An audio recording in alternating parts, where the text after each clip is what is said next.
Hello everyone, welcome to another episode of the Halo Forge Epidemic. This is Psychodoc here with another walkthrough in the Crimson Map Pack DLC.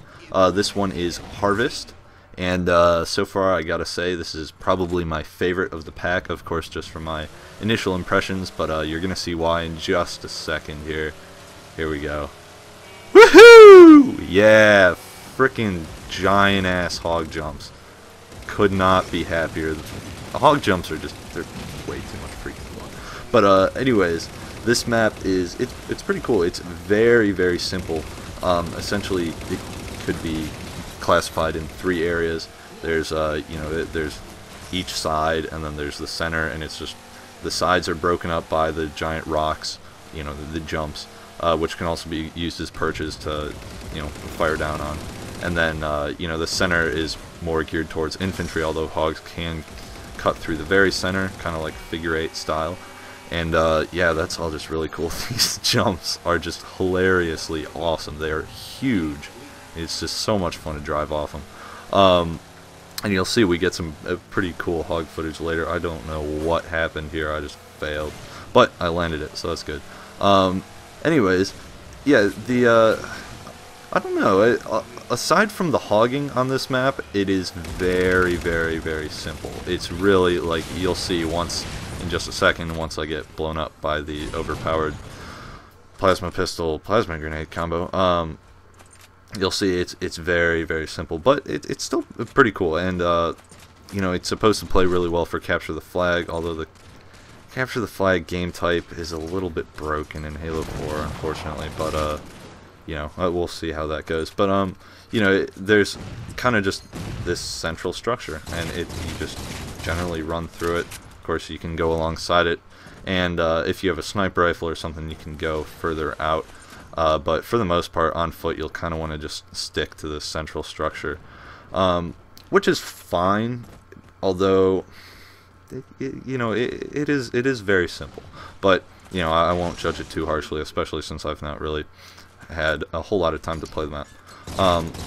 But at least going through the center, it does kind of force you to cut through a little hog area here, and I was so happy right here. I got a shotgun and a sniper, and then I get completely pooped on by like half their team. But something that is kind of cool about this map is that it can kind of play very small to very large. So you could have a 4v4 on here, and the central structure itself is relatively small, and it probably wouldn't feel too bad.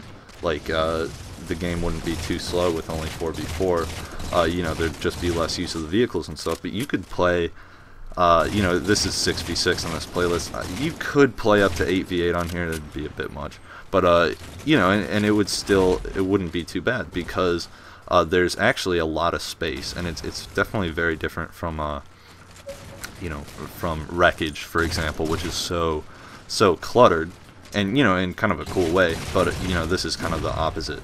And yeah, it's just really cool. And the map is set on Harvest, so if you're a big fan of the Halo fiction, you might be familiar with some of that from like Contact Harvest, where Sergeant Johnson just kicked ass for like 300-page book, which was pretty sweet. But it's just it's definitely a cool atmosphere, and actually it harkens back to Terminal a little bit for me. It kind of looks like that, although it doesn't so much play like Terminal. Just like Wreckage looks very much like Burial Mounds without really playing like it. But here, Shu and I, Flying Shu and I, get in a and we go off the jumps. And then we go off the jumps more, and I flip over again. I don't know what was wrong with me, but it happens. But yeah, so we just kind of cut through. In Halo 4, you do have to be pretty conservative with the Warthog, because spawning with plasma grenades and plasma pistols are so overpowered against vehicles. So you do have to be really careful. And that's something that like Wreckage doesn't really give you the opportunity to do, because it is so tight. But this one gives you the opportunity, so you can kind of be more conservative, stick to the outsides with the hog, but then of course go off the awesome jumps.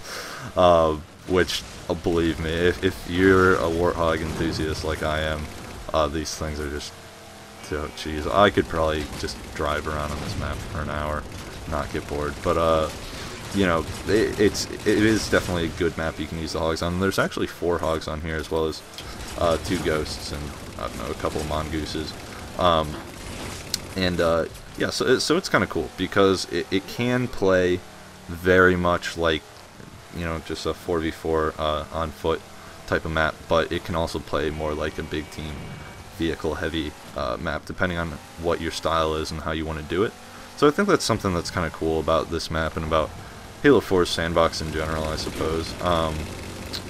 Probably don't want to crash into your teammates' Warthogs, but you know, that's up to you. And yeah, it's just the fun little map. And as far as objectives go, I would imagine it probably plays symmetrical objectives pretty well, but I am a little bit disappointed with how Capture the Flag plays in general in Halo 4. But, you know, won't talk too much about that. And as far as, like, forging capabilities go, none of these maps you really have a lot. I believe you get, like, a lot of crates available to you on, I believe on this one. I don't know. It's honestly, if you're looking for maps to forge on, you know, this map pack's not going to give you much. And I know a lot of you guys complain about not having Forge World anymore. Honestly, I think the 3 new canvas maps are great. You actually have a ton of room to forge on. They're not as constrictive as I think a lot of people say they are. But you know, I guess it's all personal preference. But you know, I don't think 343 is going to just release more Forge maps anytime soon, because they gave us 3, you know, pretty good ones. So, you know, whatever. But these maps are certainly a lot of fun to play. No, like, 4v4 arena style maps in this one, which is kind of odd, honestly, how many larger vehicle oriented maps they have in this game.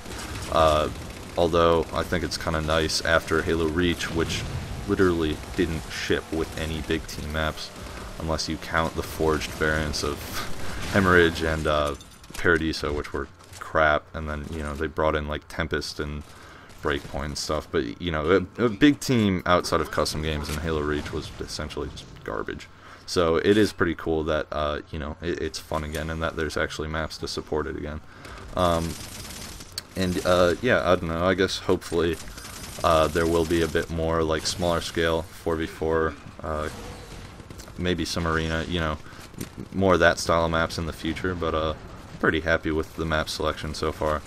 And you know, I think I've played this map pack enough to say that it's pretty cool. I actually got it for free, as I know a few of you did. I don't want to say exactly how, because technically it wasn't supposed to happen, but you know, and it's something that doesn't work at this point. But you know, so I can't complain.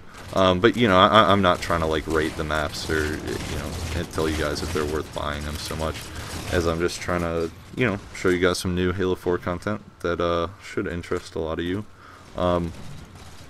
You know, it's a fun map pack. So basically, if you want to go screw around on giant hog jumps, this is the map for you.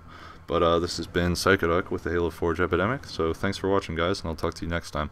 Bye bye.